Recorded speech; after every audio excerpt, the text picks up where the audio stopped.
you texted me, hey, Aleksandar, stop the campaign. I cannot talk to all of these. Yeah, we couldn't possibly the amount of meetings. So we had to lower the campaign. We lowered it down to 30% of its initial size. So over 10% are bad, and over 57% of those are like real positive ones that you manually categorize. Yeah. Hey everyone, Aleksandar Velev here. I've helped over 75 B2B companies scale, generated over 50 million in sales pipeline, and today I have Denis with me. Denis has over a decade of experience in sales and business development. He's worked in a multi-billion-dollar company. He was the leader and coach there for business development. Denis, happy to have you here. Happy to be here, Aleksandar, and thank you for having me. So you are actually the head of growth at a really cool startup, right? Yeah, I'm the head of growth at BeVup. Whenever you want to gift anybody anything, whenever you want to surprise somebody, whenever you want to actually do something more than simply write thanks in a chat, especially nowadays when most of us work with people remotely. Yeah. And remotely is an understatement. We work with people from across the planet. Mm-hmm. What BeVup does is it allows you to do something more than just say it. And that is what we actually want. And this is super important in B2B development, B2B business development, because in the end, it's people buying from people, and you want to impress, and you want people to actually think of you. Because if we can accomplish that, that is what nurturing is in this industry. You want people to constantly think about you. That is it. Yeah. And mission accomplished. And we created a startup which apparently has no analog. It's great for bars, venues, restaurants, all types of venues essentially, but mostly bars, cafes, and restaurants. Yeah, and I think it's great for like keeping in touch with people. Oh yeah, because I have so many connections that I want to keep contact with that around the world, and then do I ask them for their address so I can send them a wine bottle? You know, it's not as good as what you guys have, and that's why I really like the idea, and I wanted to help you out, because it's a great use case for keeping in contact with people, whether it's your girlfriend, friends, etc. Yeah. It's great. And in your case, the way that we worked together was you wanted to contact some of the best coffee shops, bars in the world. Yeah. So the trick with having a startup that's as cool as that is it's not just B2B or B2C, it's both. So we're not only talking about the B2C side. I have my CEO Denis and our CMO Leah tackling this every single day. I help out whenever I can. I'm tackling the B2B side of things, which means I need to find, connect, and convince people who have never heard about anything like this. We needed to find the right places, or we needed to come up with the reasoning behind why do we target these places, why don't we target other places. Yeah. We needed to find a good way to enrich the contacts. Thank you for that. We needed to find a very good way to actually check if the data that we have is correct, because that is not the most, I'll call it, digitally sophisticated industry. I've essentially fulfilled, we call it the wet dream of the restaurant owner, which is somebody pays somebody else to come to me. I do it better. I pay you and I send you people. Yeah. So they always win by working with us. So you can imagine this is a perfect case study for a very, very good offering. But you're talking to people that aren't used to getting offers. Yeah. You're talking to people who constantly get offers that want money from them. And then you're talking to people who are not as easily contacted as we thought, which is where you actually came in very handy. Once we decided what we wanted to target, honestly, I knew how I wanted to target them, but I had no idea how to verify the contacts to be certain at such a large scale, and then to try to get as much data as possible to create a highly personalized message. This is something that Velev was able to do thanks to you.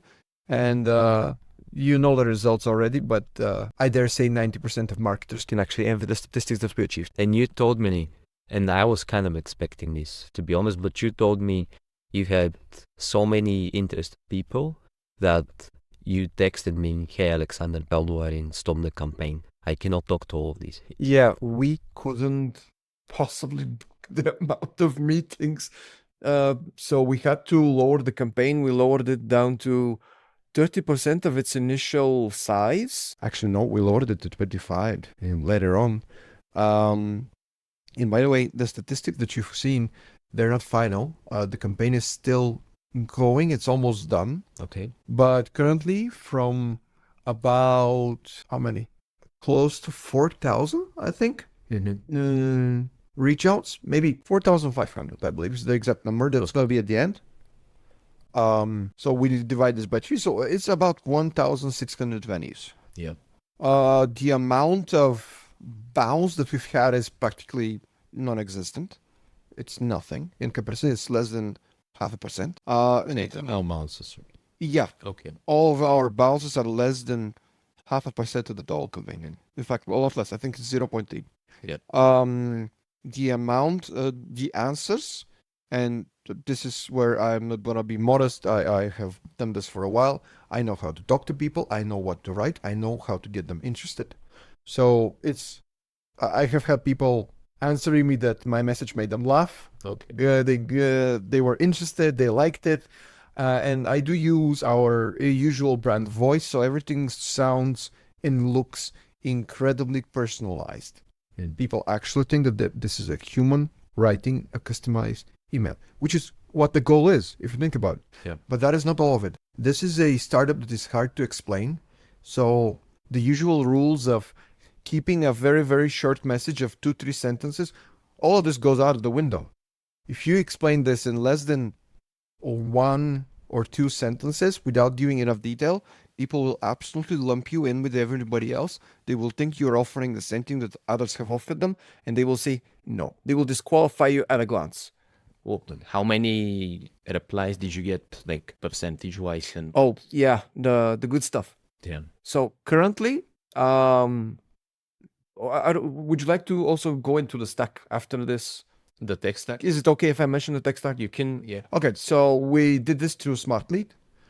We did it because it was a familiar tool with me, although you may have advised me once or twice to use something else. And the thing with that is SmartLead has an AI that actually qualifies your emails. The very first... Like categorize. It categorizes what the type of response. Yeah. Not needs themselves.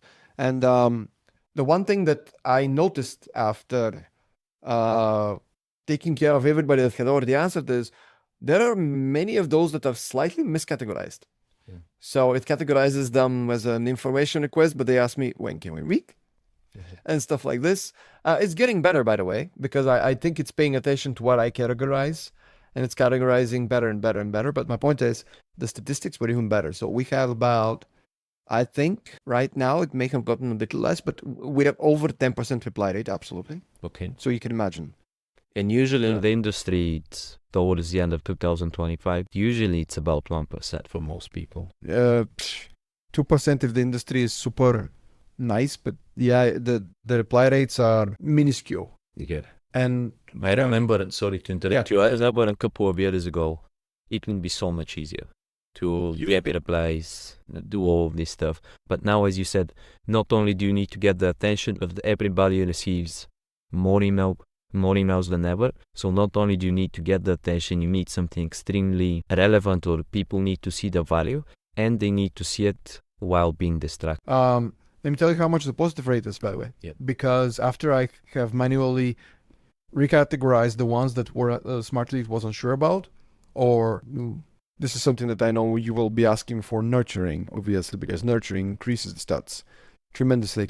We are above, I believe, 57% positive reply rate. That's really good. Yeah. So over a 10% reply rate, and over 57% of those are like real positive ones that you manually categorize. Yeah. So if I wanna, because I like to put everything into a business perspective. This startup exists for 1 year, exactly 1 year now. So in 1 year, our startup is live in 5 continents, 22 or 23 countries. Actually, I got a confirmation today that we'll be starting in Belgium and Brussels. So 23 countries and 38 cities, hundreds of venues. But the thing is, to us, this number is no longer as significant because now I want to be everywhere. Yeah. That is the goal.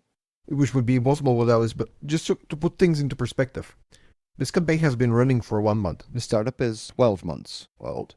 In this 1 month, we have increased not our outreach, but our outcomes. We have added, I believe, 7 new cities and 4 new countries.